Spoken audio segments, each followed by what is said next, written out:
Nëse falesh, bën adhurimin e namazit për hir të Allahut, se ta ka bërë obligim që ta fitosh kënaqësinë e tij dhe të largohesh prej dënimit të tij. Nëse këtë ibadet e bën kështu, shpërblehesh, pranohet dhe e lan borxhin apo e kryen obligimin. Nga ana tjetër, nëse namazin e bën, valla të shkojnë në xhami të mshohën ato muhalla se komet pa martuar dhe të mapin një nuse të mirë.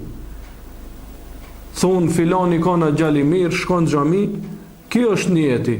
Ose nëse o plak s'ka ku të shkoje, për shembull niyetin e ka, hajtë shkoj të dal pak ti takoj ato shokët se këtë shkojnë në xhami.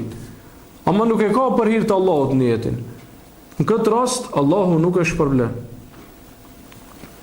Për këtë shkak, gjitha veprat pra e kanë esencën dhe bazën dhe temelin tek niyeti. Sikurse shtëpia, nëse ka temelin në rregull, shtëpia qëndron. Nuk e ka temelin në rregull, apo hiç s'ka temel, shtëpia rrezohet. Niyeti e ka këtë pozitë në fenë Allahut subhanahu wa taala.